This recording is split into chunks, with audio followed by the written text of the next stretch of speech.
Welcome to the photo story tour of Kootenai Indian Country. Loretta Stevens, Kootenai Indian Liaison, was our tour guide.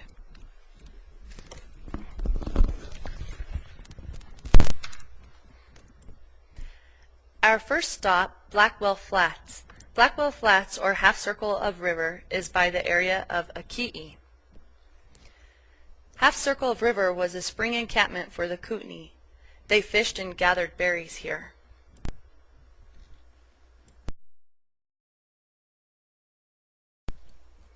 Kootenai men walked from here to the east side of the mountains to hunt buffalo. We continue our journey up to Barren Creek. The Kootenai encampment. The Kootenai spent many winters here before the dam went in. This is a heavily treed area and was good protection in the winter. The water of the reservoir now covers many of the sites. The Corps has put in rocks to help keep the water from eroding the cultural site.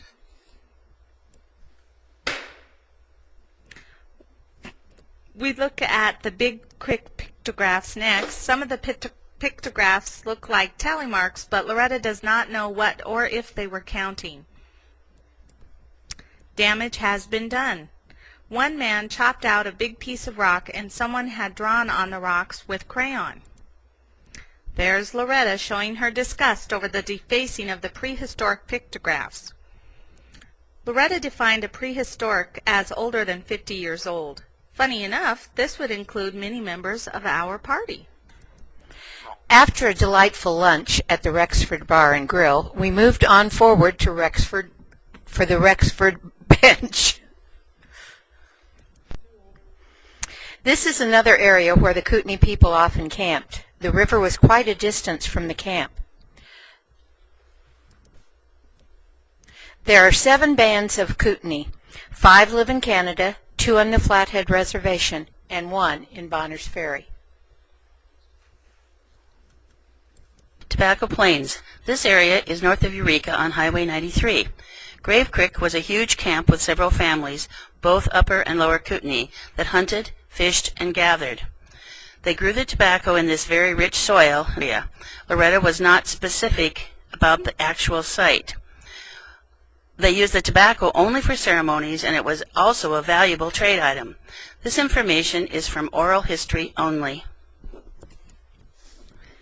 Our next stop was Stone Mountain.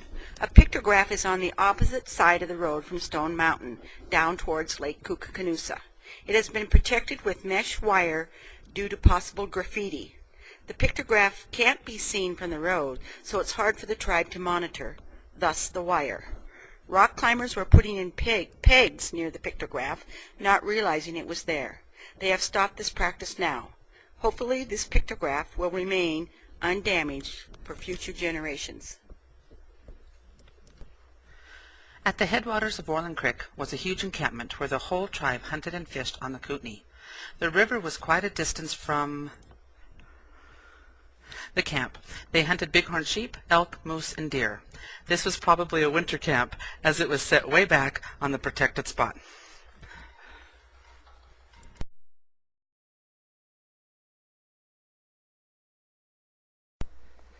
This is Cripple Horse Road. The Forest Service Road connects the reservoir up to Wolf Creek and is an ancient thoroughway and was one of the main corridors for the Kootenai to travel up to Kalispell and Fortine.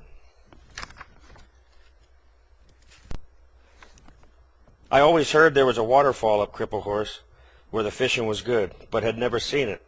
When stopped at this spot, I noticed it was in a canyon with steep sides on both sides of the road.